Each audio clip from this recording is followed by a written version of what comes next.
Friends, काफ़ी दिनों के बाद आज जो है पॉलिटी का फोर्थ चैप्टर मतलब फोर्थ पार्ट आ रहा है। भारतीय संविधान का जो विकास के क्रम में हम वीडियो बना रहे थे, पार्ट 1, पार्ट 2 और पार्ट 3 जो है वो अपलोड हो चुका है टॉप रैंकर्स SLN चैनल पर। और आज जो है पार्ट 4 बना रहे हैं। दीपावली की जो व्यस्तता के कारण मैं वीडियो नहीं बना पा रही थी, अब आगे वीडियो फिर से बनाना स्टार्ट कर रहे हैं। तो जो है चैप्टर 4 जो है यानी पार्ट 4 जो है उसके बारे में अध्ययन करते हैं। जो पढ़ रहे थे कि भारतीय जो संविधान है उसके विकास के क्रम में कौन कौन से जो एक्ट आए हैं उसके बारे में पढ़ते हैं। देखते हैं आज कौन सा एक्ट है उसके बारे में पढ़ते हैं। आज है 1861 ईस्वी का भारत परिषद अधिनियम। 1861 ईस्वी का भारत परिषद अधिनियम, इसकी मुख्य विशेषताएं क्या हैं? तो गवर्नर जनरल की कार्यकारी परिषद का विस्तार किया गया। इसमें है पहला है गवर्नर जनरल की कार्यकारिणी परिषद का विस्तार किया गया। दूसरा है विभागीय प्रणाली का प्रारंभ हुआ। विभागीय प्रणाली का प्रारंभ किसने किया था? लॉर्ड कैनिंग किया था। और ये जो था भारत का अंतिम गवर्नर जनरल था और प्रथम वायसराय था, लॉर्ड कैनिंग था। तीसरा है गवर्नर जनरल की पहली बार अध्यादेश जारी करने की शक्ति प्रदान की गई और यही मतलब जो अध्यादेश था उसकी अवधि मात्र 6 महीने की होती है। चौथा है गवर्नर जनरल को बंगाल, उत्तर पश्चिमी सीमा प्रांत और पंजाब में विधान परिषद स्थापित करने की शक्ति प्रदान की गई। पांचवा, इसके द्वारा कानून बनाने की प्रक्रिया में भारतीय प्रतिनिधि को शामिल करने की शुरुआत हुई। वायसराय कुछ भारतीयों को विस्तारित परिषद में गैर सरकारी सदस्यों के रूप में नामांकित कर सकता था।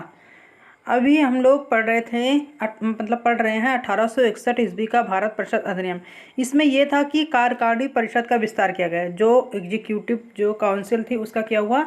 विस्तार किया गया, उसमें और सारे मेंबर ऐड किए गए। दूसरा है विभागीय प्रणाली, यानी विभागीय प्रणाली की प्रारंभ हुआ। कब हुआ? 1861 ईस्वी का जो भारत परिषद अधिनियम आया था किसने किया था? Lord Canning. ये पूछा जाता है विभागीय प्रणाली किसने शुरू की थी? लॉर्ड कैनिंग ने की थी। और गवर्नर जनरल को पहली बार अध्यादेश जारी करने की शक्ति कब दी गई? 1861 में। यही अध्यादेश जो है राष्ट्रपति को दी गई हमारे संविधान में और जो है राज्यपाल को दी गई। राष्ट्रपति को दी गई है अनुच्छेद 123 के तहत और राज्यपाल को दी गई है 213 के तहत। 213 के तहत अध्यादेश जारी कर सकता है, वो भी कितना उनका जो अवधि होता है वो मात्र 6 महीने के लिए होता है।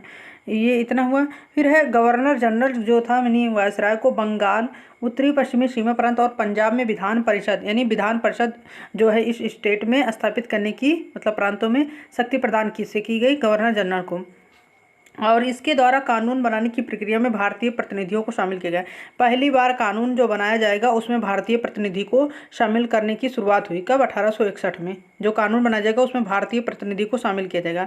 वायसराय कुछ भारतीयों को विस्तारित परिषद में गैर सरकारी सदस्यों के रूप में नामांकित कर सकता था। मतलब गैर सरकारी सदस्य, वो सरकारी सदस्य नहीं माने जाएंगे, गैर सरकारी सदस्य के रूप में नामांकित कर सकता था।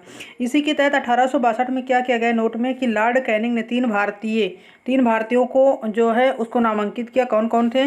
बनारस के राजा, पटियाला के महाराजा और सर दिनकर राव को विधान परिषद में मनोनीत किया।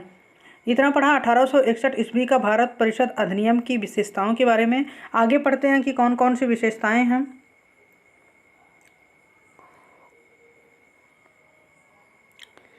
फिर है 1861 के बाद आया 1873 ईस्वी का अधिनियम। 1873 ईस्वी का अधिनियम आया था।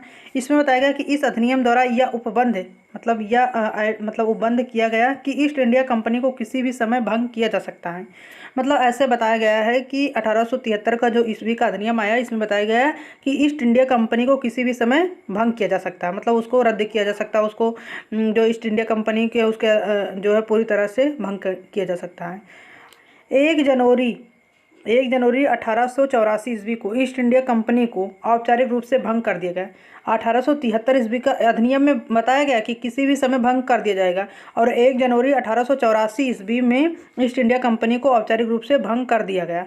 इसमें 1873 ईस्वी का अधिनियम। शाही अधिनियम आया था, शाही उपाधि अधिनियम 1876 में।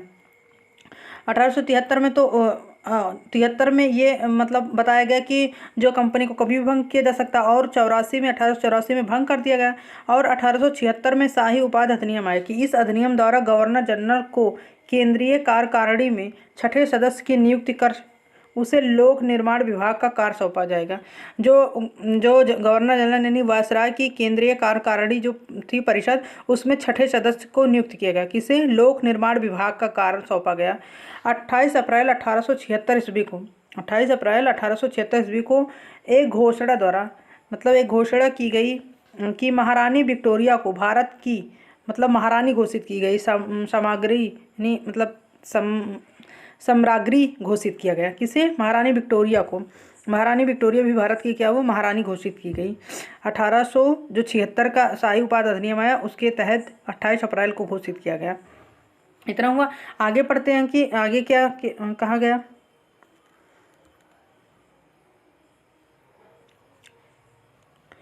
फिर है 1892 ईस्वी का भारत परिषद अधिनियम आया। 1892 में फिर है। इस अधिनियम की मुख्य विशेषताएं हैं कि पहला अप्रत्यक्ष चुनाव प्रणाली की शुरुआत हुई। जैसे बताया जाता है कि अप्रत्यक्ष चुनाव प्रणाली की शुरुआत कब हुई, तो 1892 में हुई। इसके द्वारा राजस्व एवं व्यय अथवा बजट पर बहस करने तथा कार्यकारिणी से प्रश्न पूछने की शक्ति दी गई। पूछा जाता है कि प्रश्न पूछने की शक्ति कब मिला, तो 1892 में मिला।